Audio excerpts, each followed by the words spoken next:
Mi nombre es Antonio Martínez y tengo 72 años. Ayer mi propio hijo me miró a los ojos y me dijo, «Los viejos no sirven para nada, papá». Lo dijo mientras sacaba mis pertenencias de la casa que construí con mis propias manos hace 40 años. No alzó la voz. No necesitaba hacerlo. Sus palabras cayeron como piedras en el silencio de la sala donde sus hijos, mis nietos, jugaban con esos aparatos que ahora todos tienen. Antes de continuar con mi historia, por favor haz clic en el botón de me gusta, suscríbete al canal y comenta desde dónde estás viendo. Tu apoyo significa mucho para mí y me ayuda a seguir compartiendo estas experiencias. Gracias por acompañarme en este viaje. Estoy sentado en una banca del Parque Chapultepec. Es temprano, apenas las 7 de la mañana, y el aire de la Ciudad de México todavía está fresco. Frente a mí, un vendedor de elotes prepara su carrito. Me mira de reojo. Quizás se pregunta por qué un viejo como yo está aquí tan temprano, con una maleta gastada y los ojos hinchados. No dormí anoche. ¿Cómo podría? A mi edad, uno no espera quedarse sin hogar de un día para otro. Ricardo, mi hijo, tiene 45 años y trabaja en un banco importante. Siempre fue ambicioso, desde niño. Yo lo admiraba por eso. Este muchacho va a llegar lejos, le decía a Concepción, mi esposa. Ella sonreía con esa expresión suya, entre orgullo y preocupación. Ojalá no tan lejos que se olvide de dónde viene Antonio, me respondía. Ahora pienso que mi Conchita, que en paz descanse, tenía razón, como casi siempre. Cuando ella murió hace 3 años, Ricardo insistió en que me mudara con ellos. Es una casa grande, papá, y los niños te adoran. Su esposa, Daniela, asintió, aunque noté cierta tensión en su sonrisa. Aún así, vendí nuestra casa en Coyoacán, esa que construimos poco a poco, ladrillo a ladrillo. El dinero lo puse en una cuenta para mis nietos, para su universidad, le dije a Ricardo. Él agradeció con un abrazo rápido. Eres el mejor, papá. Los primeros meses fueron buenos. Desayunábamos juntos los domingos. Yo les contaba a mis nietos historias de cuando trabajaba como ingeniero en los proyectos de construcción en Veracruz. A veces, cuando Ricardo llegaba tarde del trabajo, yo le calentaba la cena. Conversábamos un rato sobre política, el fútbol, los negocios.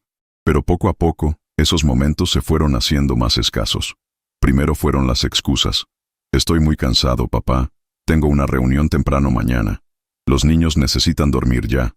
Luego, los silencios incómodos. Las miradas de reojo cuando yo entraba a la sala.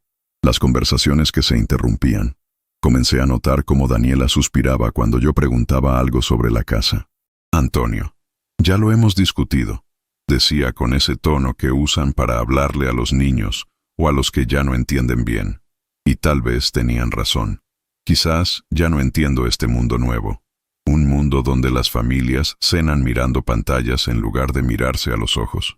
Donde mis nietos me miran confundidos cuando les hablo de jugar canicas o de trepar árboles. ¿Para qué, abuelito?, me preguntó Emiliano, el mayor, cuando le sugerí salir al parque. Tiene 10 años y prefiere sus videojuegos a la luz del sol. Hace 6 meses, Ricardo me pidió que ya no cocinara. Daniela tiene todo organizado, papá. Tu comida es deliciosa, pero ella sigue una dieta especial para los niños. Dejé de cocinar. Luego me sugirieron que no usara la lavadora. Es que la programas mal y se estropea, explicó Daniela. Después vino lo del baño. Sería mejor que usara solo el del pasillo, papá. El otro lo necesitamos para los niños. Poco a poco, mi espacio se fue reduciendo a mi habitación. Era como si me fueran borrando de la casa, habitación por habitación, costumbre por costumbre. A veces me sentaba en el jardín trasero con mi cuaderno de gratitud, ese que comencé a escribir cuando Conchita enfermó. Escribe una cosa buena cada día, me aconsejó el médico cuando notó mi angustia. Te ayudará a sobrellevar lo que viene. Y tenía razón. Ese cuaderno, ya con páginas amarillentas y lleno de mi letra temblorosa, se convirtió en mi refugio secreto. Nadie en casa sabía de su existencia, ni siquiera Ricardo. Hoy los pájaros cantaron en el amanecer. Escribí hace unos días. Hoy Luisito me mostró su dibujo de la escuela. Anoté la semana pasada cuando mi nieto menor, de apenas 6 años, se escabulló a mi habitación. Son pequeñas alegrías, momentos fugaces que sostengo como quien agarra un puñado de luciérnagas en la oscuridad. Pero ayer, todo cambió. Estaba revisando unos papeles viejos cuando escuché a Ricardo y Daniela discutir en la cocina. No quería escuchar, Pero las paredes de esa casa moderna son más delgadas de lo que aparentan. Ya no podemos seguir así, decía ella. Tu padre ocupa espacio que necesitamos. Los niños están creciendo, Ricardo. ¿Y qué sugieres? ¿Que lo eche a la calle? Respondió él, aunque su tono no sonaba tan indignado como sus palabras. Hay lugares para personas mayores, residencias bonitas, con gente de su edad. El dinero de su casa podría pagar una muy buena. Hubo un silencio que me pesó como una losa. Luego, la voz de mi hijo, más baja. Ese dinero ya está invertido, Daniela. Sabes que lo usamos para la ampliación de la casa. Mi corazón se detuvo un instante. El dinero de mi casa, el que supuestamente estaba guardado para mis nietos, para su educación, había desaparecido. Me quedé inmóvil, con un viejo recibo entre los dedos, sintiendo cómo el mundo se desmoronaba a mi alrededor. Esa noche, durante la cena, intenté hablar del tema. Ricardo, hijo, quería preguntarte sobre el dinero de la venta de mi casa. Todos en la mesa se congelaron. Los niños siguieron comiendo, ajenos a la tensión repentina. Daniela miró fijamente su plato. Ricardo tosió. ¿Qué pasa con ese dinero, papá?, preguntó, con una tranquilidad que ahora reconozco como calculada. Estaba pensando que tal vez podría usarlo para buscar un lugar propio. No quiero seguir siendo una carga. Ricardo dejó los cubiertos sobre la mesa con un tintineo que resonó en el silencio. Papá, ese dinero ya no está disponible. Lo invertimos como acordamos. Yo no acordé nada, respondí, sintiendo la indignación subir por mi garganta. Era para los estudios de los niños. Y lo será, intervino Daniela, a su debido tiempo. Pero ahora necesitábamos hacer mejoras en la casa, para el bienestar de todos, incluido tú. Me quedé callado. ¿Qué podía decir? En ese momento entendí que estaba atrapado, sin dinero, sin casa, dependiente de un hijo que ya no me quería ahí. Esa mañana, después de la discusión, Ricardo entró a mi habitación. No llamó a la puerta. Ya no lo hacía desde hace tiempo. Papá, creo que es momento de que consideres otras opciones, dijo sin mirarme directamente. ¿Qué opciones, hijo?, pregunté, aunque ya sabía la respuesta. Hay un lugar en Cuernavaca, una residencia para personas mayores. Tienen actividades, atención médica. ¿Me estás echando de tu casa, Ricardo?, pregunté con toda la dignidad que pude reunir. Fue entonces cuando me miró a los ojos y lo dijo. Los viejos no sirven para nada, papá. Es la verdad. Son una carga. No producen, solo consumen. Y yo ya no puedo con esta responsabilidad. No respondí. ¿Qué se le dice a un hijo que te borra de un plumazo, que niega tu valor como ser humano? Empaqué mis cosas en silencio mientras él supervisaba, como si temiera que me llevara algo que no me perteneciera, como si no le hubiera dado ya todo lo que tenía. Y aquí estoy ahora, en este parque, con el sol asomando sobre los árboles y la ciudad despertando a mi alrededor. En mi maleta llevo ropa, algunos medicamentos y mi cuaderno de gratitud. Lo saqué anoche y escribí. Hoy descubrí la verdad. Y aunque duele, la verdad siempre es un regalo. No sé dónde dormiré esta noche. Tengo un poco de dinero ahorrado de mi pensión, suficiente para algunos días en un hotel modesto. Después, no lo sé. Pero mientras observo a la gente pasar, apresurada hacia sus trabajos y sus vidas, algo se enciende dentro de mí. No es rabia, aunque tendría derecho a sentirla. Es algo diferente, más profundo y más poderoso. Porque lo que Ricardo no sabe, lo que nadie sabe, es que este viejo que ya no sirve para nada todavía tiene un as bajo la manga. Y mientras guardo mi cuaderno de gratitud en el bolsillo, siento una sonrisa formarse en mis labios. Pero lo que no sabían es que yo tenía un plan que lo cambiaría todo. Caminé por el parque Chapultepec hasta que mis piernas viejas empezaron a protestar. Encontré una cafetería pequeña cerca de la salida, de esas que todavía sirven café de olla y pan dulce recién horneado. Me senté junto a la ventana, pedí un café y saqué mi cuaderno de gratitud. Las páginas amarillentas me recordaron otra vida, otro tiempo. Nací en un pueblo pequeño cerca de Morelia, Michoacán. Mi padre era carpintero y mi madre cocinaba para vender en el mercado local. No teníamos mucho, pero nunca nos faltó comida en la mesa ni risas en la sobremesa. Éramos 5 hermanos, yo el mayor. Desde niño me gustaban los números, las estructuras, entender cómo se sostenían las cosas. Mientras mis amigos soñaban con ser futbolistas, yo dibujaba puentes y edificios en los márgenes de mis cuadernos escolares. Este niño va a ser ingeniero, decía mi padre a quien quisiera escucharlo. Y aunque él apenas había terminado la primaria, entendía mi pasión. Trabajé desde los 14 años para ayudar en casa y ahorrar para mis estudios. Cargaba costales en el mercado antes de ir a la escuela. Los fines de semana ayudaba a mi padre en su taller. Mis manos, ahora arrugadas y con manchas, todavía recuerdan el tacto de la madera recién cepillada. A los 18 conseguí una beca para estudiar ingeniería civil en la UNAM. Me mudé a la Ciudad de México con una maleta de ropa y un costal de consejos de mi madre. «No te olvides de dónde vienes, Antonio», me dijo mientras me abrazaba en la estación de autobuses. Un hombre que olvida sus raíces es como un árbol sin tierra. Se seca. La universidad fue difícil.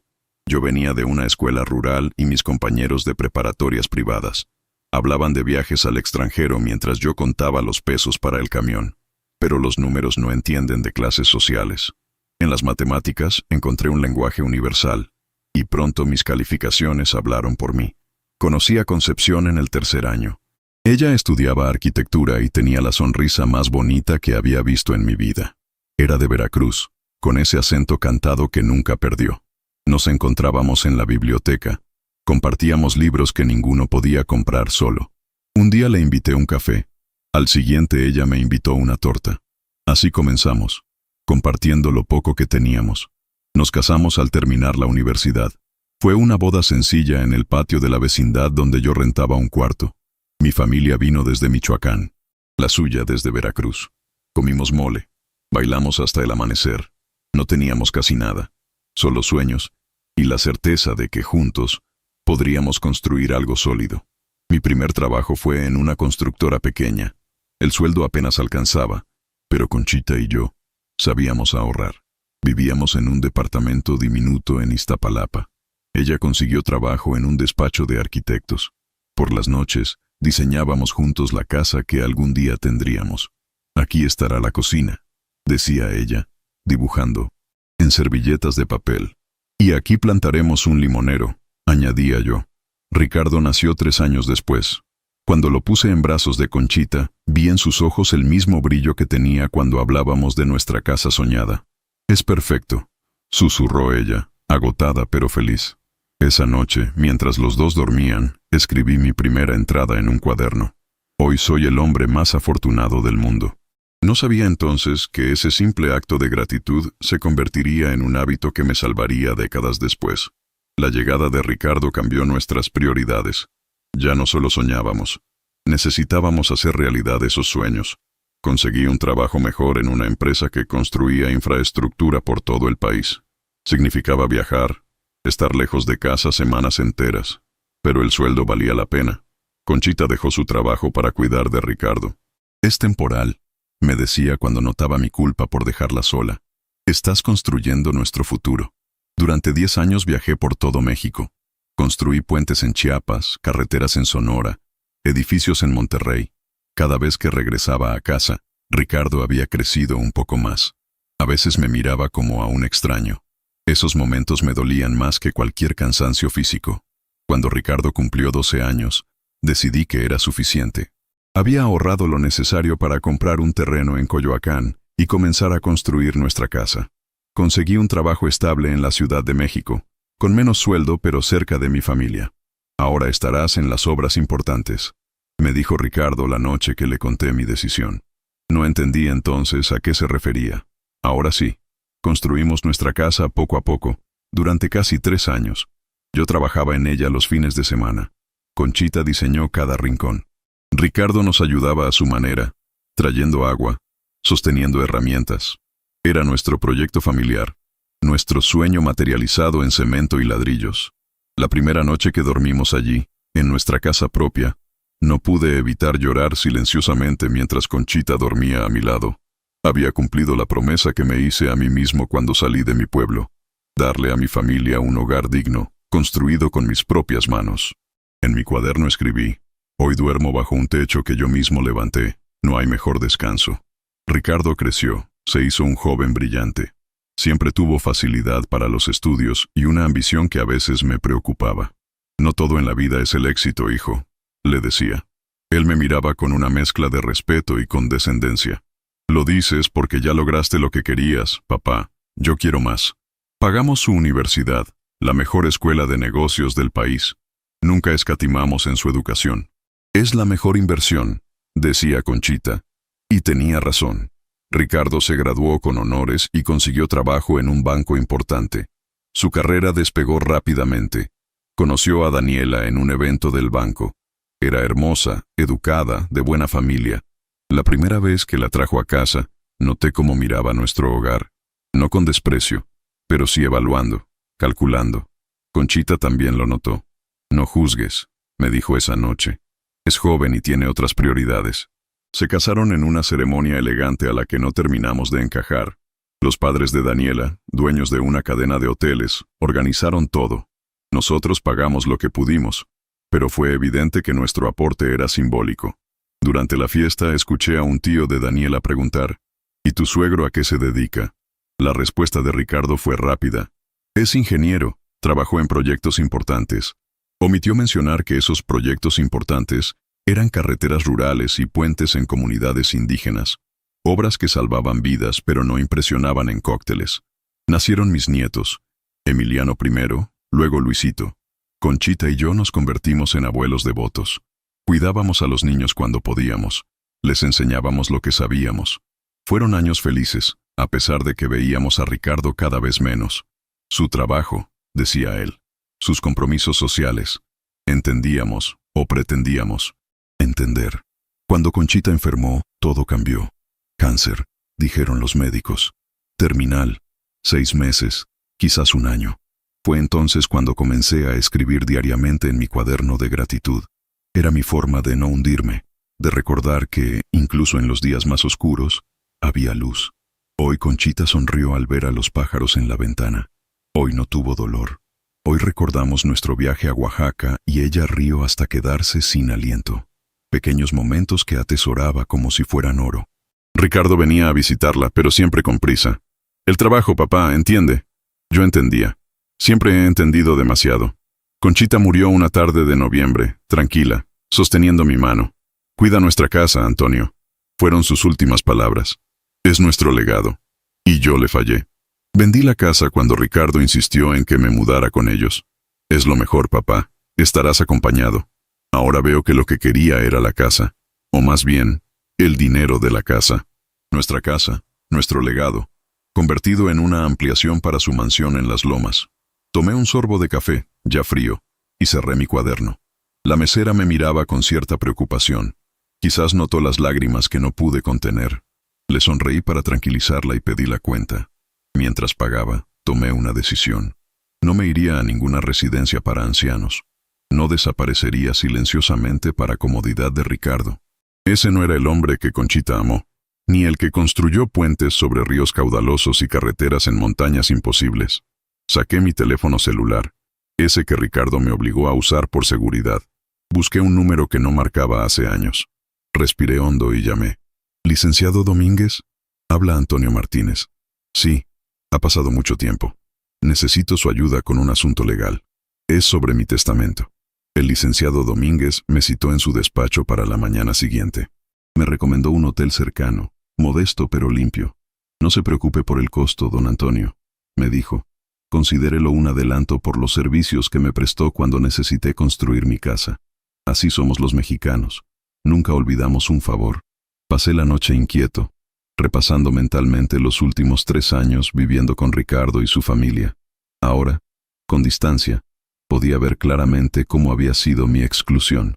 Gradual, calculada, casi imperceptible, como cuando el mar va erosionando la costa, tan lentamente que no te das cuenta hasta que un día tu casa está al borde del acantilado.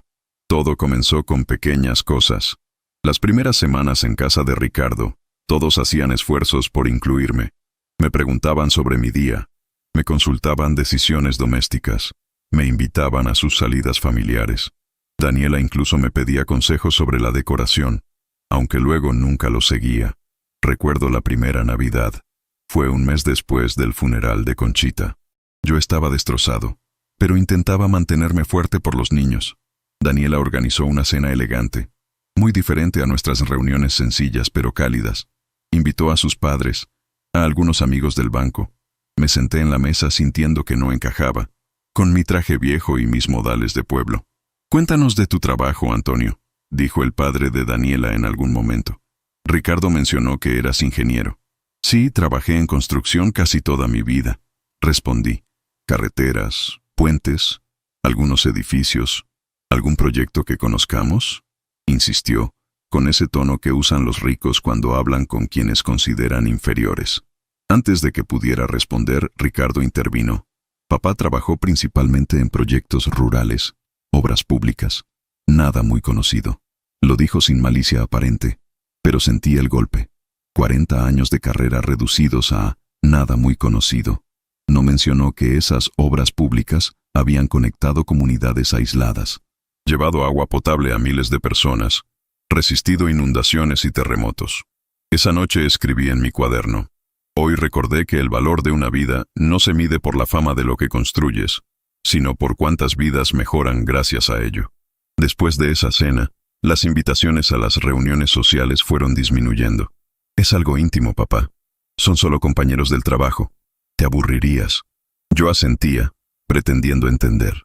Me quedaba en casa, cuidando a veces a mis nietos, aunque pronto apareció una niñera que me fue desplazando también de esa tarea. Con Emiliano, mi nieto mayor, tuve una conexión especial al principio. Le fascinaban mis historias sobre construcciones, sobre cómo se levanta un puente, cómo se calcula la resistencia de una viga. Pasábamos horas dibujando estructuras imaginarias, hasta que un día, Ricardo lo encontró conmigo en la mesa del comedor, rodeados de papeles con diseños. «Emiliano, ¿no tienes tarea?», preguntó con un tono que no admitía réplica. «Estamos aprendiendo ingeniería, papá», respondió el niño, orgulloso. Ricardo me miró fijamente. «Papá, agradezco que entretengas a Emiliano, pero tiene que enfocarse en sus estudios. Las matemáticas modernas son diferentes a las que tú aprendiste». No dije nada. ¿Qué podía decir? Las matemáticas no han cambiado desde Pitágoras, pero no iba a discutir frente al niño. Después de ese día, Emiliano comenzó a evitar nuestras sesiones de ingeniería. «Tengo mucha tarea, abuelito», decía, sin mirarme a los ojos. Me dolía, pero lo entendía. Un niño siempre querrá complacer a su padre. Con Luisito, el pequeño, la conexión era diferente. A sus 6 años lo que más le gustaba eran los cuentos. Y yo tenía muchos, reales e inventados. Nos escondíamos en mi habitación y le contaba historias de mi pueblo, de animales mágicos, de niños valientes. Él se quedaba dormido en mis brazos y yo lo llevaba a su cama. Esos momentos eran sagrados para mí, hasta que un día, Daniela entró sin avisar. «Antonio, preferiría que no le contaras esas historias a Luis», dijo con una sonrisa tensa. «Está teniendo pesadillas». «¿Pesadillas? Pero si son cuentos alegres». «Son diferentes a los que estamos acostumbrados», respondió tomando a Luisito de la mano. «Además, necesita acostarse temprano. Su terapeuta dice que necesita rutinas estrictas». «¿Terapeuta?» No sabía que mi nieto veía a un terapeuta. Nadie me lo había mencionado. Fue entonces cuando me di cuenta de cuánto me excluían de las decisiones importantes sobre la familia. Yo era un mueble más en la casa, algo que está ahí pero del que nadie habla. Las comidas familiares también cambiaron. Al principio, todos cenábamos juntos. Yo cocinaba a veces platillos que a Ricardo le gustaban de niño. Chiles rellenos, mole, pozole. «Está delicioso, papá», decía él, aunque apenas probaba bocado. Daniela picoteaba la comida, claramente incómoda. «Es un poco fuerte para los niños», comentaba. Gradualmente, los horarios cambiaron. Ricardo llegaba tarde del trabajo. Los niños cenaban antes. Daniela tenía su dieta especial. Me encontré comiendo solo en la cocina mientras la familia conversaba en el comedor. A veces, la empleada doméstica me acompañaba por lástima. «Está sabroso lo que cocinó don Antonio», me decía Rosita, la única que realmente apreciaba mis guisos tradicionales. Un día, Daniela reorganizó la despensa. Mis ingredientes, los que yo compraba con mi pensión, aparecieron en una caja en mi habitación. «Para que tengas todo a mano», explicó ella. «La cocina está muy desorganizada». Era su manera de decirme que ya no querían que cocinara. Las visitas también cesaron paulatinamente. Al principio, algunos amigos míos y de Conchita venían a verme. Tomábamos café en la sala, recordábamos viejos tiempos. Pero siempre había una interrupción. Ricardo necesitaba usar el espacio para una videollamada. Daniela había organizado una clase de yoga justo en ese momento. Los niños tenían que estudiar en silencio. ¿Por qué no van a una cafetería?, sugirió Daniela una tarde, cuando mi compadre Héctor vino a visitarme. Lo dijo sonriendo, como si nos hiciera un favor. Héctor, un hombre orgulloso que había trabajado conmigo en varias obras, nunca regresó. No quiero incomodar, me dijo por teléfono después. Mis viejos colegas dejaron de llamar. Mis amigos se cansaron de las excusas. Poco a poco, mi mundo social se redujo a conversaciones breves con Rosita, la empleada, y con el jardinero que venía una vez por semana. A veces hablaba con los guardias de la colonia privada donde vivía Ricardo, hombres sencillos que me trataban con respeto, quizás reconociendo en mí a sus propios padres. Mi habitación se convirtió en mi refugio y mi prisión. Era el único espacio que sentía como propio, aunque ni siquiera podía decorarlo a mi gusto. Este estilo no va con la estética de la casa, Antonio, dijo Daniela cuando intenté colgar una fotografía de Conchita y yo frente a nuestra antigua casa. La foto terminó en un cajón, junto con otros recuerdos que no encajaban en su hogar minimalista. Allí, en la soledad de mi habitación, mi cuaderno de gratitud se volvió más importante que nunca. Era mi confidente, mi ancla a la realidad cuando sentía que me volvía invisible. Hoy vi un colibrí en el jardín, escribía. Hoy Luisito me saludó con un abrazo antes de irse a la escuela. Pequeñas alegrías que me mantenían a flote. Las fechas especiales fueron quizás lo más doloroso. En mi cumpleaños, Ricardo llegó con un pastel comprado y una tarjeta firmada por todos. Lo celebramos en 10 minutos antes de que él tuviera que volver al trabajo. En Navidad, recibí regalos prácticos, pantuflas, pijamas, camisas que Daniela consideraba más apropiadas que mis viejas guayaberas. Objetos sin alma, comprados por compromiso. El aniversario de la muerte de Conchita pasó completamente desapercibido. Nadie lo mencionó. Ese día escribí en mi cuaderno. Hoy nadie recordó a Conchita, pero yo la mantuve viva en cada uno de mis pensamientos. La última humillación llegó cuando Ricardo comenzó a supervisar mis gastos. Un día, mientras desayunábamos, ya para entonces, yo desayunaba solo, pero ese día él se levantó temprano. Me preguntó casualmente en qué gastaba mi pensión. Lo normal, hijo. Medicinas, algunas golosinas para tus hijos, libros. ¿No crees que deberías ahorrar más, papá? No sabemos cuánto tiempo. Bueno, cuántos años más. No terminó la frase, pero entendí. ¿Cuántos años más viviría? ¿Cuánto tiempo más sería una carga para ellos? Mi pensión es pequeña, hijo, pero me alcanza para mis gastos. No te preocupes por eso. Es que Daniela y yo pensamos que quizás podrías contribuir algo a los gastos de la casa. Después de todo, vives aquí, usas los servicios. Me quedé sin palabras. Le había dado el dinero de mi casa, una propiedad que hoy valdría varios millones. Había cuidado a sus hijos gratis. Cocinaba cuando me lo permitían. ¿Y aún así quería que contribuyera? Por supuesto, hijo. Respondí con dignidad. Dime cuánto consideras justo. La cantidad que mencionó era casi la mitad de mi pensión. Asentí, guardándome la humillación como había hecho tantas veces. Esa noche escribí en mi cuaderno. Hoy aprendí que hay personas que nunca tienen suficiente, y que a veces, los que más te deben, son los que más te cobran. Y entonces llegó ese día, cuando me miró a los ojos, y me dijo que los viejos no servíamos para nada. Cuando sacó mis cosas de la casa que yo le había pagado con el esfuerzo de toda mi vida. En la habitación del hotel, esa noche antes de ver al abogado, tomé mi cuaderno y escribí. Hoy, por primera vez en años, me siento libre. El despacho del licenciado Domínguez seguía igual que hace años, cuando lo contraté para los papeles de nuestra casa. Libros de leyes en estanterías de madera oscura, un escritorio pesado con papeles ordenados y esa planta en la esquina que parecía inmortal. Me recibió con un abrazo sincero. Don Antonio, qué gusto verlo, aunque lamento las circunstancias. Le conté todo mientras él escuchaba con atención profesional. No interrumpió, solo tomaba notas ocasionales. Cuando terminé, se quitó los lentes y los limpió lentamente, un gesto que recordaba de nuestras viejas reuniones. Siempre hacía eso antes de dar malas noticias. Don Antonio, legalmente hay varias cosas que podemos hacer. El dinero de la venta de su casa. ¿Tiene algún documento que pruebe que era para los estudios de sus nietos? Negué con la cabeza. Fue un acuerdo verbal. Confié en mi hijo. ¿Y el testamento actual? ¿Cuándo lo hizo? Hace 5 años, cuando Conchita enfermó. Dejamos todo a Ricardo, por supuesto. Asintió pensativo. Bueno, lo primero es cambiar ese testamento. Usted tiene todo el derecho. También podríamos iniciar una demanda por el dinero de la casa, aunque sin documentación será difícil. No quiero demandar a mi hijo, licenciado, dije firmemente. Solo quiero protegerme. Entiendo, respondió, volviendo a colocarse los lentes. Entonces, hagamos un nuevo testamento.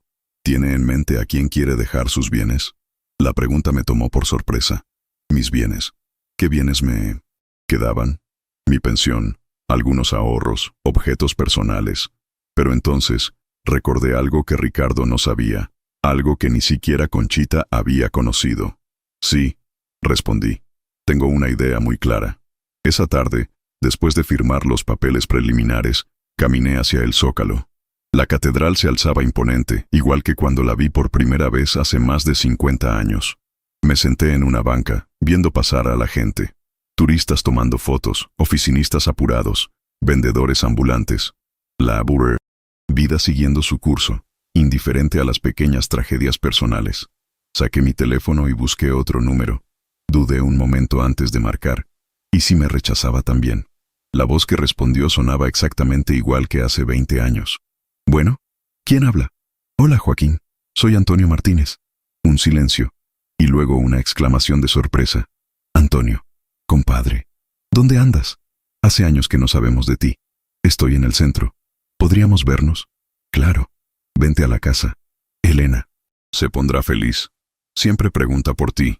Joaquín y Elena, mis compadres, amigos desde la universidad, padrinos de Ricardo. Habíamos sido inseparables hasta que Ricardo comenzó a avergonzarse de ellos también. Son demasiado ruidosos, papá. Muy tradicionales. La verdadera razón. Joaquín era plomero, Elena costurera. No encajaban con la imagen que Ricardo quería proyectar. Tomé un taxi a Coyoacán, donde vivían en la misma casa de siempre, a pocas cuadras de la que fue nuestra casa. El conductor intentó hacer conversación, pero yo estaba perdido en recuerdos. Pasamos cerca de mi antigua calle y pedí que redujera la velocidad.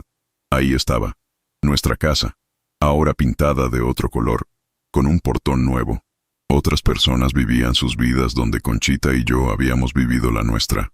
El nudo en mi garganta me impidió hablar por varios minutos. La casa de Joaquín y Elena era justo como la recordaba, pequeña pero acogedora, con macetas rebosantes de flores en la entrada. Antes de que pudiera tocar el timbre, la puerta se abrió. Elena, con más canas pero la misma sonrisa luminosa, me abrazó como si no hubieran pasado años. «Antonio, bendito Dios, ¿dónde te habías metido?» Joaquín apareció detrás, secándose las manos en un trapo. Su abrazo fue fuerte, sincero. «Compadre, pasa, pasa. Esta es tu casa». Y lo era. Más que la mansión de Ricardo. Más que cualquier otro lugar desde que perdí a Conchita. Me senté en su sala modesta, con muebles que reconocí de décadas atrás. Elena trajo café y pan dulce. Me miraban expectantes, sin presionarme. Les conté todo. La muerte de Conchita, la venta de la casa, los 3 años con Ricardo y su familia, la humillación final. Mientras hablaba, Elena lloraba silenciosamente. Joaquín apretaba los puños. Siempre fue un muchacho ambicioso, dijo al fin. Pero esto, Antonio, esto no tiene nombre. ¿Y dónde estás quedando?, preguntó Elena, práctica como siempre. En un hotel, cerca del despacho del licenciado Domínguez. Se miraron, una de esas miradas de matrimonio antiguo que contienen conversaciones enteras. «Te quedas aquí», declaró Joaquín. «Tenemos el cuarto de Julio vacío desde que se fue a Canadá. Julio, su hijo, emigró hace años. Yo había sido su padrino de bautizo. Ahora tenía una familia propia, una vida lejos de México. No quiero ser una molestia», comencé. «Cállate con eso», interrumpió Elena. «Eres familia. La familia nunca es molestia». Esa noche dormí mejor que en años. La cama era sencilla, pero el cariño que me rodeaba era el lujo que había extrañado. En la pared había fotos de Julio y su familia, y también, sorprendentemente, una foto mía y de Conchita con Ricardo pequeño. No nos habían olvidado.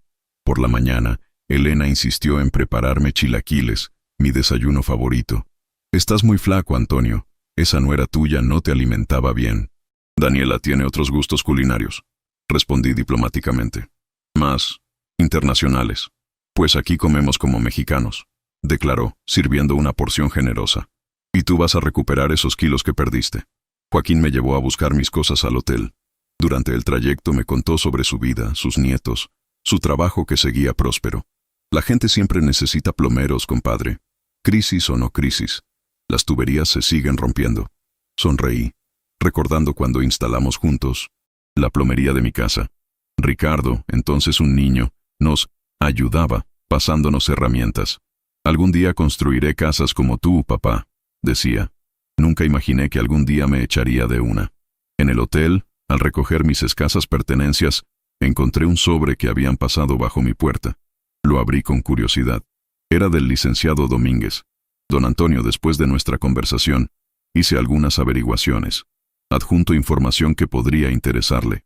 Llámeme cuando la revise. Dentro, había documentos sobre la venta de mi casa.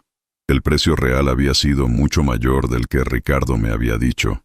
La diferencia, una suma considerable, estaba registrada en una cuenta a su nombre, no en la cuenta educativa de mis nietos. El licenciado había subrayado en rojo las cifras y las fechas. Me senté en la cama, sintiendo que me faltaba el aire. No solo me habían quitado mi casa, sino que me habían robado.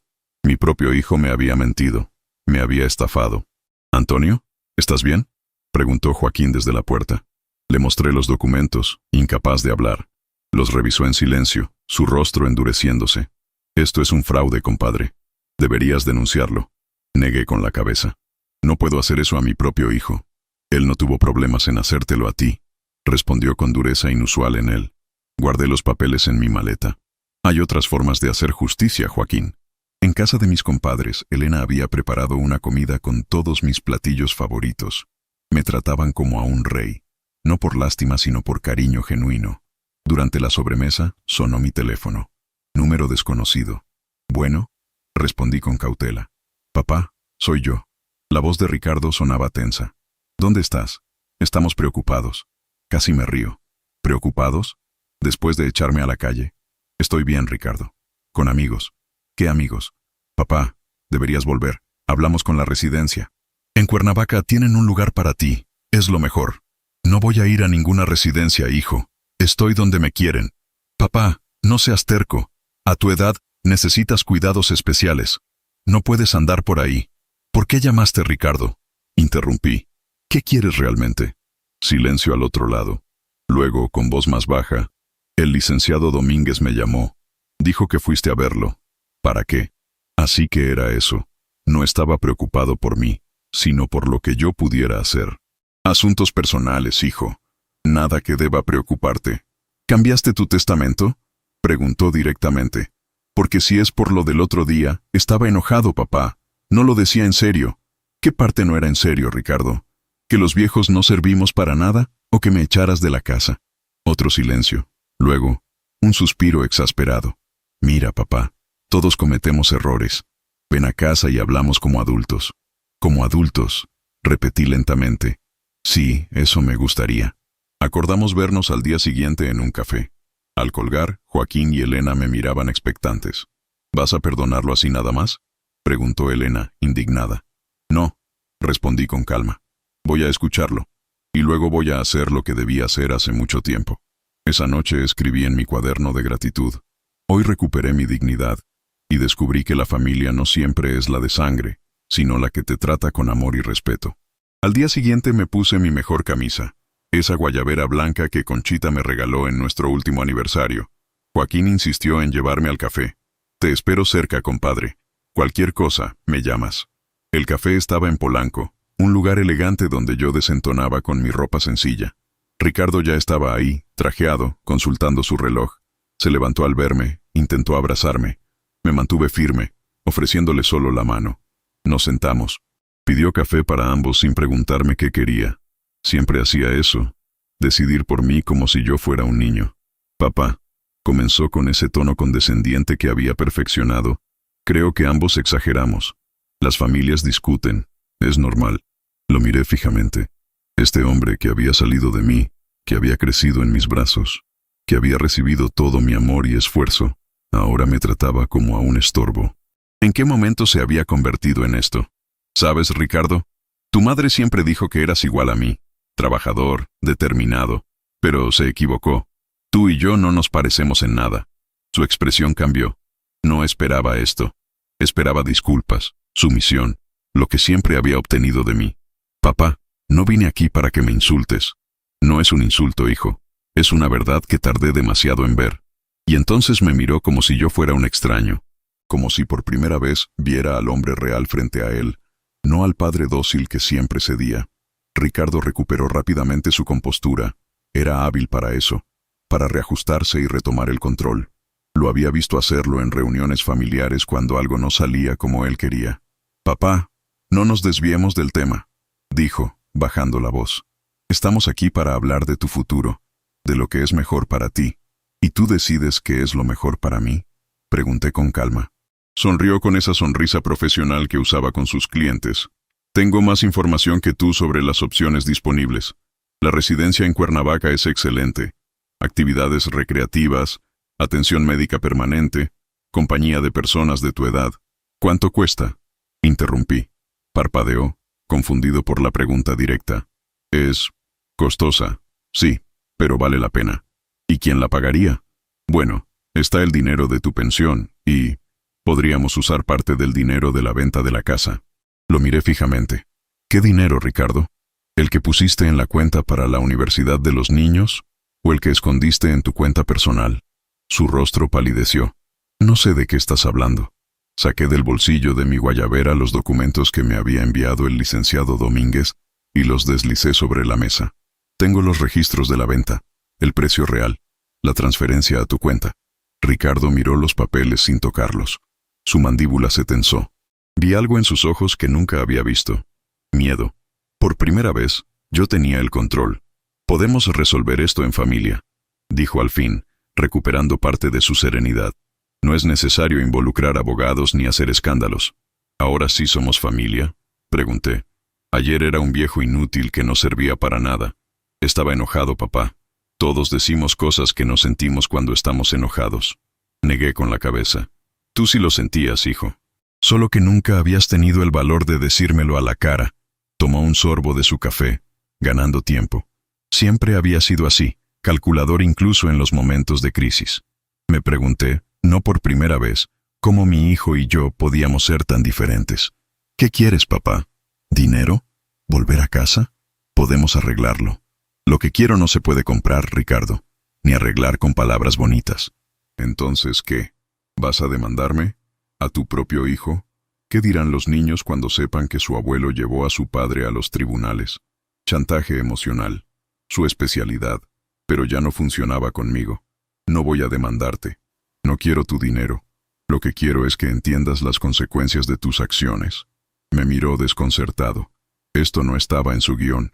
Yo debería estar o bien suplicando volver, o bien amenazando con acciones legales. Cualquiera de las dos opciones le daba ventaja. Pero mi calma lo descolocaba. ¿Qué consecuencias? Preguntó finalmente. Saqué mi teléfono y le mostré un mensaje del licenciado Domínguez. Testamento modificado y registrado. Cuando guste pasamos a la siguiente fase. ¿Me desheredaste? Preguntó. Y por un momento vi al niño que temía un castigo, no al hombre calculador. He tomado decisiones sobre mis bienes. Sí, respondí. Decisiones que reflejan lo que he aprendido estas últimas semanas. Se pasó la mano por el pelo, gesto que hacía cuando estaba nervioso. Papá, por favor. Somos familia. La sangre es más espesa que el agua. Hay algo más espeso que la sangre, Ricardo. La gratitud.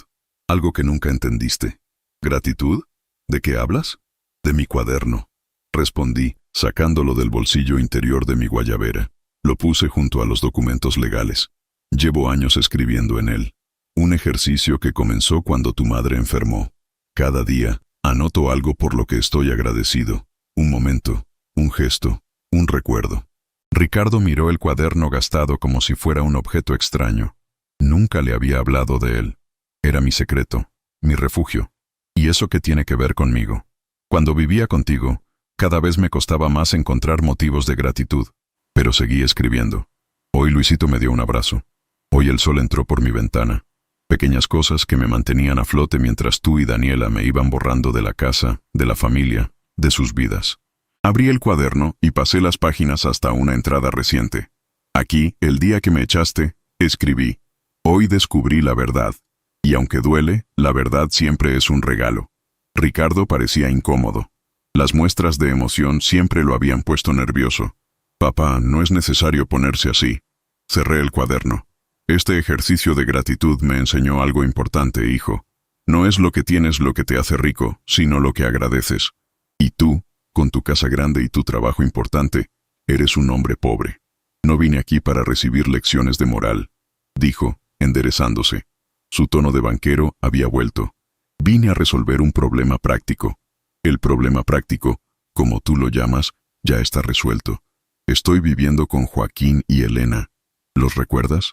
Mis compadres, tus padrinos, la gente que tú y Daniela consideraban demasiado sencillos para ser parte de su mundo. ¿Con ellos? Pero si son... Que se detuvo, consciente de lo que estaba por decir. ¿Son qué, Ricardo?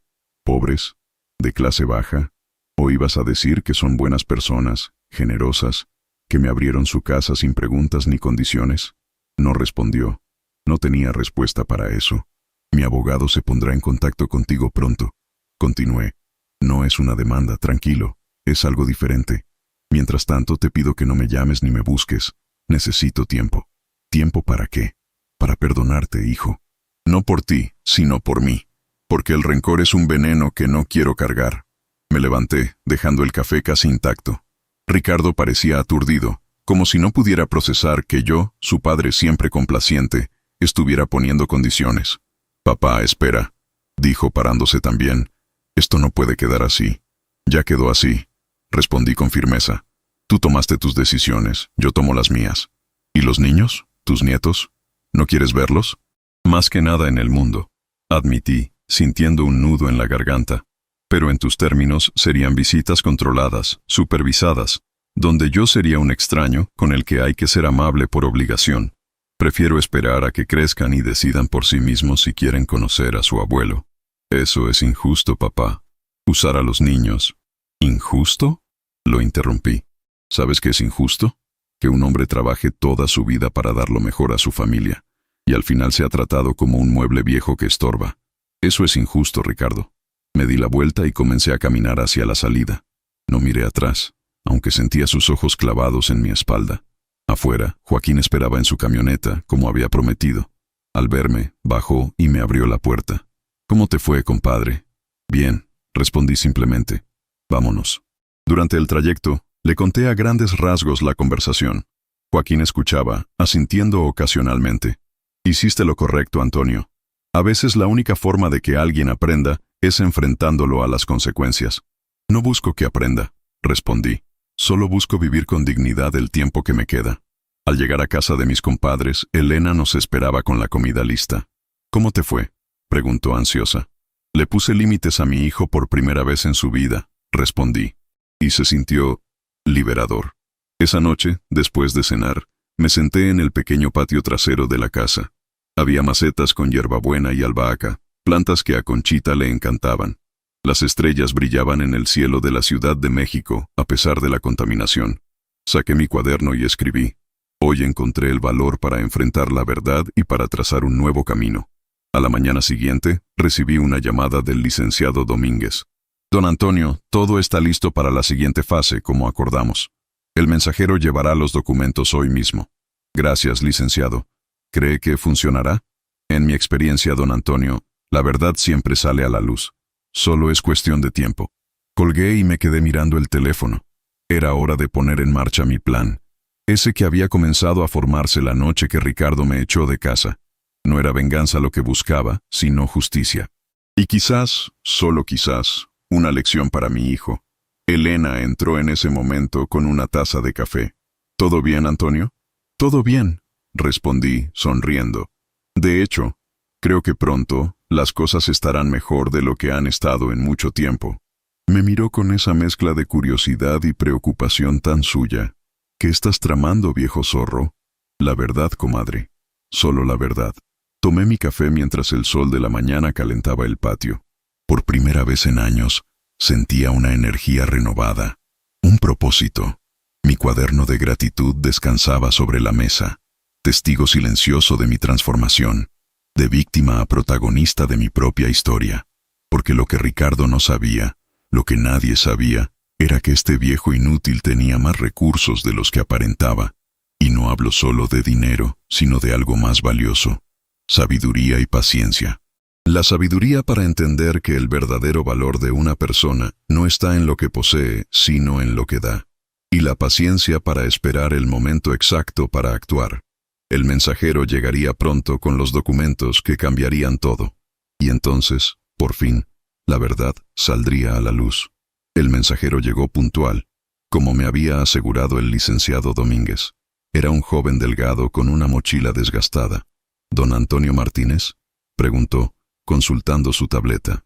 Le mostré mi identificación y firmé el recibo electrónico. «Tengo 2 entregas para usted», explicó, sacando primero un sobre amarillo. «Este es del licenciado Domínguez». Asentí, tomándolo. Era el Nuevo Testamento, ya registrado y oficial. «Y este», continuó, «debo entregarlo en mano y tomar una fotografía del momento de entrega. Políticas de la empresa». Me entregó un sobre blanco más pequeño. En el remitente, Banco Nacional de México. Me extrañó la formalidad, pero acepté posar para la foto.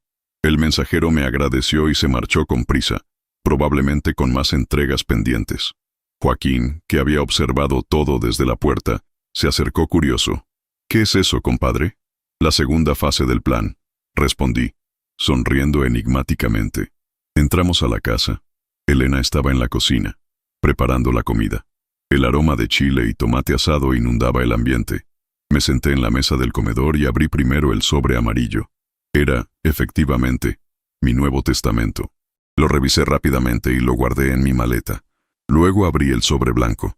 Dentro había una carta oficial del banco y un documento que hizo que mi corazón se acelerara. Exactamente lo que esperaba. «¿Buenas noticias?», preguntó Elena, asomándose desde la cocina. «Las mejores», respondí. «¿Recuerdan que les mencioné que tenía un plan?». Ambos asintieron, acercándose a la mesa. Cuando trabajé en Veracruz, hace más de 30 años, participé en un proyecto especial. La construcción de un complejo turístico en una zona que entonces no valía casi nada. «Lo recuerdo», dijo Joaquín. «Nos contaste que el dueño no tenía todo el presupuesto y les pagó parcialmente con terrenos». «Exacto. A muchos no les interesó. Preferían el dinero en efectivo. Pero yo acepté 2 hectáreas frente al mar. Conchita pensó que estaba loco». «¿Y qué pasó con esos terrenos?», preguntó Elena intrigada. «Los conservé. Pagué los impuestos todos estos años. Era nuestro plan de retiro. Pero luego Conchita enfermó y lo olvidamos entre tratamientos y hospitales». Les mostré el documento, un avalúo oficial del terreno. La cifra hizo que Elena ahogara un grito. «Dios mío, Antonio, eso es una fortuna». La zona se desarrolló. Ahora está rodeada de hoteles de lujo. Mi terreno es de los pocos que quedan sin construir. Joaquín silbó, impresionado. «¿Ricardo sabe de esto?». «No, nadie lo sabía. Ni siquiera Conchita conocía el valor actual. Era mi sorpresa para cuando cumpliéramos 50 años de casados». Sentí un nudo en la garganta. Ese aniversario nunca llegó. Conchita partió antes. «¿Y qué piensas hacer?», preguntó Elena, poniendo su mano sobre la mía. «Ya lo hice», respondí. En mi Nuevo Testamento, dividí todo en 3 partes. Una para mis nietos, en un fideicomiso que solo podrán tocar cuando cumplan 25 años. Otra para una fundación que ayuda a estudiantes de ingeniería de comunidades rurales. «¿Y la tercera?», preguntó Joaquín. «Para ustedes», respondí simplemente. Ambos me miraron boquiabiertos. Elena fue la primera en reaccionar. «No, Antonio, no podemos aceptar algo así». «No están aceptando nada todavía», sonreí. «Espero vivir muchos años más. Pero cuando me vaya, quiero que mi legado vaya a quienes realmente han sido mi familia». Joaquín tenía los ojos húmedos, algo rarísimo en él. «Compadre, no sé qué decir. No digan nada. Solo sepan que todo está arreglado. Y ahora viene la parte interesante del plan». Les conté el resto mientras comíamos. Cuando terminé, Joaquín rió fuerte, ese sonido grave que siempre me recordaba a los buenos tiempos. «Antonio Martínez, eres un viejo zorro. Siempre tan callado, tan prudente, y mira el plan que armaste». Sonreí, satisfecho. Mi plan no buscaba venganza, sino justicia. Y quizás una lección de vida para Ricardo. Esa tarde recibí una llamada de un número desconocido. Al contestar, reconocí inmediatamente la voz. «Abuelo, soy yo, Emiliano». Mi corazón dio un vuelco. «Emiliano, qué alegría escucharte. Te llamo desde el teléfono de un amigo», explicó en voz baja. «Papá no sabe. Él y mamá han estado discutiendo mucho desde que te fuiste. Lo siento, hijo. Los problemas entre adultos no deberían afectarte. ¿Es verdad que no vas a volver?», preguntó, y pude escuchar la tristeza en su voz. «Por ahora no, pero eso no significa que no pueda verte. Si tus padres lo permiten. Te extraño, abuelo». «Luisito también. Nos gustaban tus historias. Sentí lágrimas formarse en mis ojos. Y a mí me gustaba contárselas. Escucha, Emiliano, pase lo que pase, quiero que sepas que los quiero mucho a ti y a tu hermano. Nada cambiará eso». «Papá dijo que estás enojado con él». «No estoy enojado», respondí con honestidad. «Estoy triste. A veces, las personas que se quieren se lastiman sin querer, como cuando Luisito rompió tu reloj y luego lloró porque no quería hacerlo». Sonreí ante la comparación. «Algo así, pero entre adultos es más complicado. Tengo que colgar, abuelo, papá acaba de llegar. Cuídate, Emiliano, y cuida a tu hermanito». Después de colgar, me quedé mirando el teléfono, con una mezcla de alegría y dolor. Extrañaba terriblemente a mis nietos. Eran inocentes en todo este asunto, pero sabía que, por ahora, mantener distancia era lo mejor. Al día siguiente, cuando salimos a comprar el pan, vimos la camioneta de Ricardo estacionada frente a la casa. Nos detuvimos a media cuadra. «¿Quieres que regresemos después?», preguntó Joaquín. «No», respondí firmemente. «Es hora de enfrentar esto». Ricardo estaba sentado en su vehículo, mirando su teléfono. Al vernos, salió rápidamente. Vestía casual, no su habitual traje de banquero. Parecía cansado, con ojeras marcadas. «Papá», saludó, ignorando a Joaquín. «Necesitamos hablar». «Dime», respondí, sin invitarlo a entrar. Miró incómodo a Joaquín, quien entendió la indirecta pero no se movió. «Estamos en familia, Ricardo», dijo mi compadre. «Lo que tengas que decir puedes decirlo frente a mí». Ricardo suspiró, resignado. «Bien, papá, recibí una notificación del banco ayer, sobre un terreno en Veracruz a tu nombre, un avalúo». «Así es», confirmé. «Mi terreno en Veracruz. ¿Por qué nunca me hablaste de él? Nunca preguntaste sobre mis asuntos, hijo. Asumiste que tu viejo padre no tenía nada más que su pensión y la casa que vendió». Se pasó la mano por el cabello, gesto que hacía cuando estaba nervioso. «El banco dice que vale millones, millones, papá». «Así es, la zona se ha desarrollado mucho. ¿Y qué piensas hacer con él?». «Nada, por ahora, lo conservaré, como he hecho los últimos 30 años». Ricardo parecía luchar consigo mismo. Finalmente, habló con un tono conciliador que nunca le había escuchado. «Papá, creo que empezamos con el pie izquierdo. Estuve reflexionando y me comporté mal. Lo reconozco. El estrés del trabajo, los gastos de la casa, no son excusas, lo sé». Lo miré en silencio. ¿Era sincero o solo le interesaba el valor del terreno? Con Ricardo nunca se sabía. «Daniela y yo hemos hablado», continuó. «Queremos que vuelvas a casa. Tu habitación está tal como la dejaste. Los niños te extrañan». «¿Y el dinero de la venta de mi casa?», pregunté directamente. Se sonrojó levemente. «Lo devolveré, por supuesto. Fue un error usarlo sin consultarte adecuadamente». «¿Y la residencia en Cuernavaca?». «Olvidemos eso. Fue una idea tonta». Joaquín, a mi lado, resopló con incredulidad. «Qué conveniente. Ahora que sabes que tu padre tiene propiedades millonarias». Ricardo lo miró con irritación apenas contenida. «Esto es entre mi padre y yo». «Y lo sería», intervine, «si no hubieras dicho frente a toda tu familia que los viejos no servimos para nada». «Eso lo hizo público, hijo». Ricardo bajó la mirada, avergonzado o fingiendo estarlo. Estaba enojado. «No lo decía en serio». «Sí lo decías en serio», contradije con calma. «Y no te culpo.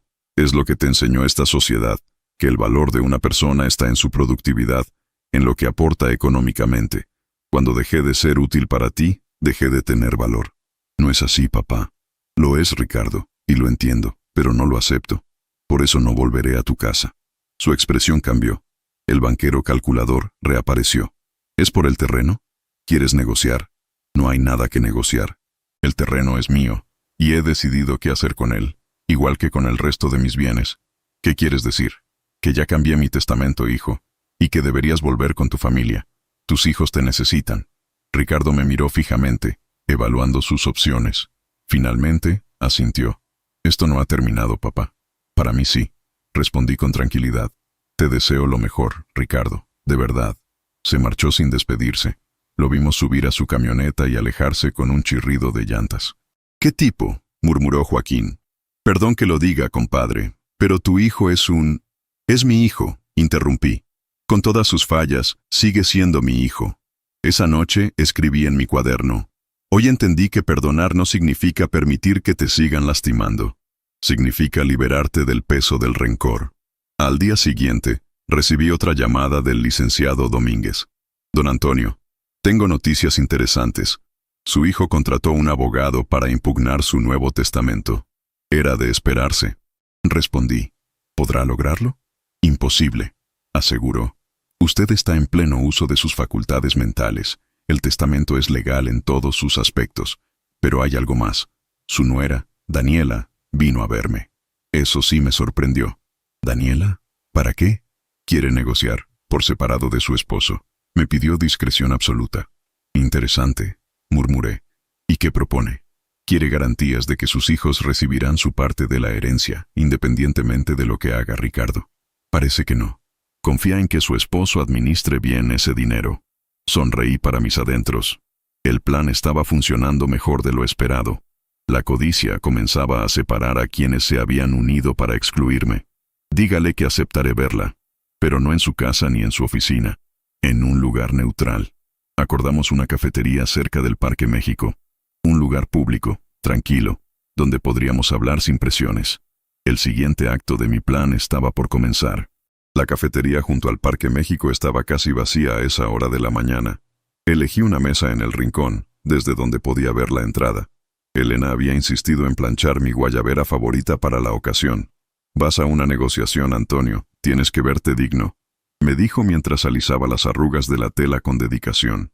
Daniela llegó puntual, como siempre. Vestía un traje sastre elegante pero discreto, probablemente para no llamar la atención. Al verme, esbozó una sonrisa tensa y se acercó con pasos medidos. No era la misma mujer altiva que me miraba con condescendencia en su casa. «Don Antonio», saludó, extendiendo su mano.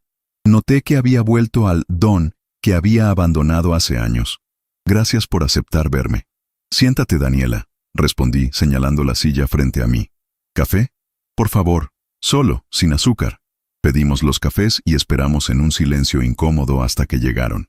Daniela revolvía el suyo sin probarlo, evidentemente nerviosa. El licenciado Domínguez mencionó que querías hablar conmigo. Dije finalmente para romper el hielo. Algo sobre mis nietos. Asintió, tomando un sorbo de café antes de hablar. Sí, verá, don Antonio, quiero ser completamente transparente con usted. Me alegra oír eso. La transparencia no ha sido el fuerte de tu familia últimamente. Se sonrojó levemente, pero mantuvo la compostura. Tiene razón, y por eso estoy aquí. Ricardo no sabe de esta reunión. De hecho, cree que estoy en mi clase de pilates. ¿Por qué tanto secreto, Daniela? Somos familia, ¿no? La ironía no pasó desapercibida. Ella bajó la mirada momentáneamente antes de continuar. Las cosas entre Ricardo y yo no están bien, confesó. No lo han estado por un tiempo, pero desde que usted se fue, han empeorado. Lo siento por los niños, respondí con sinceridad. Ellos son precisamente la razón por la que estoy aquí. Don Antonio, voy a ser directa. Ricardo está obsesionado con su terreno en Veracruz. Habla de ello constantemente, de lo que podría hacer con ese dinero. Ha contactado a desarrolladores, inversionistas. El terreno no es suyo para negociarlo, señalé. Lo sé, y se lo he dicho. Pero él ha cambiado. O quizás siempre fue así y yo no quise verlo. Hizo una pausa, como si dudara en continuar. Hace 2 noches lo escuché hablar por teléfono. Estaba consultando a un médico sobre cómo conseguir una declaración de incapacidad mental para usted. Sentí un escalofrío, pero no me sorprendió. Era un movimiento predecible. ¿Y tú no estás de acuerdo con esa estrategia?, pregunté, estudiando su reacción. Por supuesto que no, exclamó pareciendo genuinamente horrorizada. Es inmoral. Y los niños, si se enteraran de que su padre intentó hacer algo así. ¿Por qué me cuentas esto, Daniela? ¿Qué esperas conseguir? Respiró hondo antes de responder. Quiero proteger a mis hijos. De Ricardo, de sus decisiones, de su ambición. He estado ciega mucho tiempo, permitiendo cosas que no debería haber permitido. ¿Cómo lo tratamos a usted en nuestra casa? ¿Ahora te arrepientes? Sí, respondió simplemente. Y quiero hacer lo correcto. Por eso le pido que, pase lo que pase entre usted y Ricardo, no perjudique a Emiliano y Luisito. Ellos lo quieren, lo extrañan. No merecen pagar por los errores de sus padres. La miré fijamente, buscando cualquier señal de engaño, pero sus ojos, usualmente fríos y calculadores, mostraban una vulnerabilidad que nunca había visto. Nunca haría nada que perjudicara a mis nietos, respondí. De hecho, ya he asegurado su futuro en mi Nuevo Testamento. Un fideicomiso para cada uno, que solo podrán utilizar al cumplir 25 años. Ni tú ni Ricardo podrán tocarlo. El alivio en su rostro fue evidente. Gracias. Es más de lo que merecemos. Ellos sí lo merecen, aclaré. Son niños inocentes. Daniela tomó otro sorbo de café, pareciendo reunir valor para su siguiente pregunta. Don Antonio, sé que no tengo derecho a pedirle nada, pero ¿podría ver a los niños? Aunque sea ocasionalmente, lejos de casa si prefiere. En un parque, quizás. La petición me sorprendió. ¿Ricardo lo sabe? No, y preferiría que no se enterara, al menos por ahora. Está inestable. Reflexioné un momento. Ver a mis nietos era lo que más deseaba, pero no quería ponerlos en medio de un conflicto familiar. Acepto, con una condición. Respondí finalmente. Que sea en un lugar neutro, como sugieres, y que los niños quieran verme. No los obligues. No será necesario obligarlos, aseguró con una sonrisa triste. Preguntan por usted constantemente. Acordamos un día y hora para la primera visita. Mientras Daniela terminaba su café, no pude evitar preguntarle algo que me intrigaba. ¿Qué pasará con tu matrimonio, Daniela? Si las cosas están tan mal como dices. Dejó la taza sobre la mesa con cuidado. He contactado a un abogado de familia. Discretamente. Estoy preparando todo para solicitar el divorcio y la custodia completa de los niños. ¿Tan grave es?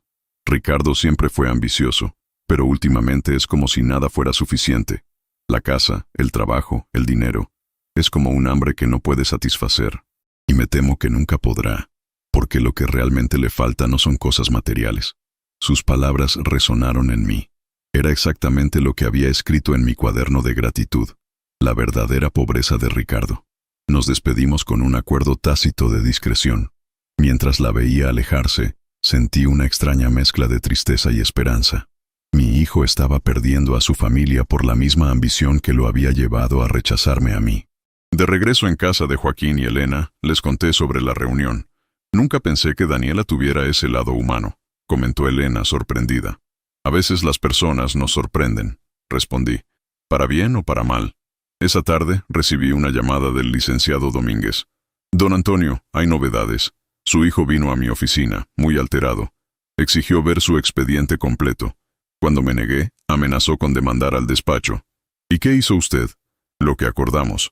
Le mostré únicamente los documentos del terreno en Veracruz y el certificado médico que confirma su plena capacidad mental.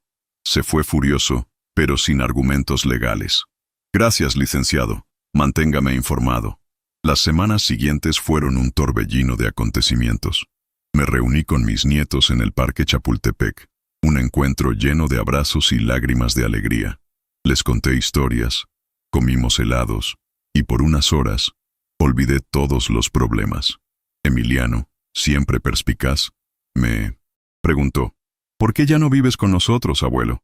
A veces los adultos necesitamos espacio.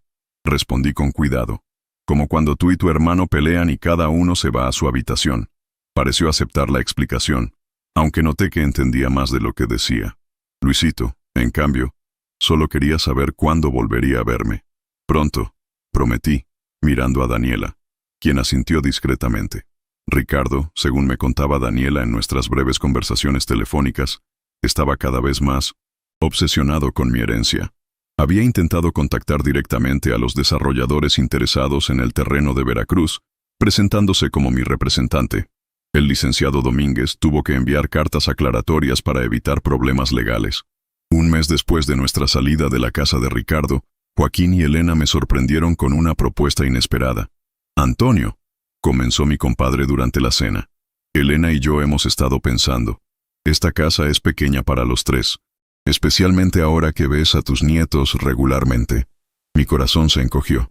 Me estaban pidiendo que buscara otro lugar. Lo que queremos decir, continuó Elena, notando mi preocupación, es que quizás podríamos buscar una casa más grande. Los tres juntos, como una familia. No podría aceptar eso, respondí, conmovido pero firme. Ustedes ya han hecho demasiado por mí. No es caridad, compadre, aclaró Joaquín. Tenemos nuestros ahorros, y tú tienes los tuyos. Podríamos comprar algo juntos, como socios. Un lugar con espacio para cuando vengan tus nietos, quizás un pequeño jardín. La idea era tentadora, muy tentadora. Lo pensaré, prometí. Esa noche, escribí en mi cuaderno. Hoy descubrí que la familia no es solo la que te da la sangre, sino la que te elige cada día. 2 meses después, nos mudamos a una casa en Coyoacán, no lejos de la que fue mi hogar con Conchita. Era más modesta que aquella, pero perfecta para nuestras necesidades. 3 habitaciones, un patio trasero con espacio para las plantas de Elena y un pequeño taller para Joaquín. Mi habitación daba a la calle, con una ventana amplia por donde entraba el sol de la mañana. Daniela cumplió su palabra. Presentó la demanda de divorcio y solicitó la custodia de los niños. Ricardo, según me contó, estaba furioso pero sorprendentemente no opuso mucha resistencia. Estaba más preocupado por la división de bienes que por la custodia. Una tarde, mientras regresaba de comprar pan, vi una camioneta familiar estacionada frente a nuestra casa. Ricardo estaba apoyado en ella, esperando. Me detuve, sorprendido. «Hola, papá», saludó con una voz que no reconocí. No era el banquero seguro de sí mismo, ni el hijo exasperado. Era algo diferente, algo roto. «Ricardo», respondí. «¿Qué haces aquí?» Daniela me dijo dónde vivías. Necesitaba verte. Lo miré detenidamente. Había perdido peso. Su ropa cara parecía colgarle. Tenía barba de varios días, algo impensable en el Ricardo pulcro que conocía. «Pasa», ofrecí, señalando la casa. «Joaquín y Elena no están. Fueron a visitar a su hijo a Canadá». Entramos en silencio. Preparé café mientras él observaba la sala, los muebles sencillos, las fotografías en las paredes. Había una de Conchita y yo, otra de mis nietos, varias de Joaquín y Elena con su familia. «Es una buena casa», comentó finalmente. «Lo es», confirmé, sirviendo el café. «Es un hogar». Nos sentamos en la mesa de la cocina, como tantas veces lo habíamos hecho en su casa, aunque los roles ahora estaban invertidos. «Daniela pidió el divorcio», dijo abruptamente. «Lo sé, por supuesto que lo sabes», respondió sin amargura. «Ustedes hablan. Ella te lleva a los niños. Todos saben lo que pasa en mi vida excepto yo». No respondí. No había nada que decir. «Lo perdí todo, papá», continuó. «El banco me pidió la renuncia. Problemas éticos, dijeron. Alguien filtró información sobre cómo manejé tus fondos». «No fui yo», aclaré. «Lo sé. Fue mi asistente. Estaba resentida porque no le di el ascenso que prometí». Río sin humor. «Resulta que las promesas incumplidas tienen consecuencias». Tomó un sorbo de café, mirándome directamente por primera vez. «Vine a pedirte perdón, papá. No por el dinero, no por la casa, sino por fallarte como hijo, por no valorarte como persona». Sus palabras parecían sinceras, pero ya había sido engañado antes. «¿Qué quieres realmente, Ricardo?» «Una segunda oportunidad. No con tu dinero, ni con tu terreno. Eso ya no me importa. Quiero una oportunidad de ser el hombre que mi madre hubiera querido que fuera. El hombre que tú intentaste criar». «¿Y tus hijos?» «Daniela tiene la custodia. Puedo verlos los fines de semana. Es difícil. Me miran diferente, como si no me reconocieran». «Te reconocen perfectamente», respondí. «Solo que ahora ven al hombre real, no al padre idealizado», asintió, aceptando la dura verdad. «¿Crees que algún día podrán volver a respetarme? Eso depende de ti, de las decisiones que tomes a partir de ahora». Nos quedamos en silencio un momento. Luego, saqué mi cuaderno de gratitud y lo puse sobre la mesa. «¿Sabes qué es esto?», negó con la cabeza. «Mi salvación. Cuando tu madre enfermó, comencé a escribir cada día algo por lo que estaba agradecido. Me mantuvo a flote en los peores momentos». Lo abrí en una página en blanco y se lo ofrecí junto con un bolígrafo. «Quizás te ayude a ti también». Miró el cuaderno con confusión, luego a mí. Lentamente, tomó el bolígrafo y escribió una línea. Me lo devolvió sin decir nada. Leí lo que había escrito. Hoy mi padre me dio una lección de humildad y una oportunidad que no merezco. Por primera vez en mucho tiempo, vi en sus ojos al niño que una vez había sido. El niño que construía puentes con palitos de helado y soñaba con ser como su papá. Todos merecemos segundas oportunidades, hijo. Dije suavemente. Incluso tú. 6 meses después, las cosas habían cambiado considerablemente. Ricardo encontró trabajo en una constructora pequeña, nada que ver con su antiguo puesto en el banco, pero honesto. Venía a cenar con nosotros ocasionalmente, siempre respetuoso, siempre humilde. La reconciliación era lenta, pero constante. Daniela y yo manteníamos una relación cordial por el bien de los niños. Ellos pasaban un fin de semana al mes conmigo en la casa de Coyoacán, llenando el lugar de risas y energía. Y luego conocí a Carmen. Fue en una fiesta de cumpleaños de Elena. Carmen era su amiga de la juventud, viuda como yo, con una sonrisa que iluminaba la habitación. Comenzamos a salir, primero en grupo, luego solos. A mis 72 años, descubrí que el corazón nunca es demasiado viejo para volver a latir con fuerza. Hoy, mientras escribo en mi cuaderno de gratitud, miro por la ventana de mi habitación. Carmen está en el jardín, ayudando a Elena con sus plantas. Joaquín arregla una tubería en el fregadero, refunfuñando como siempre. Mis nietos vendrán mañana. Y Ricardo llamó para preguntar si podía traer el postre. Hoy agradezco, escribo, por esta segunda vida que nunca esperé tener, por la familia que perdí y recuperé, y por la familia que encontré en el camino. Por Carmen, que me enseñó que nunca es tarde para volver a amar. Y por este cuaderno, que me recordó cada día que incluso en la oscuridad más profunda, siempre hay algo por lo que dar gracias. Cierro el cuaderno y me uno a mi nueva familia en el jardín, bajo el sol de México que calienta mis huesos viejos y mi corazón renovado. Si esta historia te llegó al corazón, no olvides suscribirte para más relatos de vida que inspiran. Comparte con alguien que necesite recordar el valor de la gratitud y la dignidad. Nos vemos en el próximo capítulo de Historias que Transforman.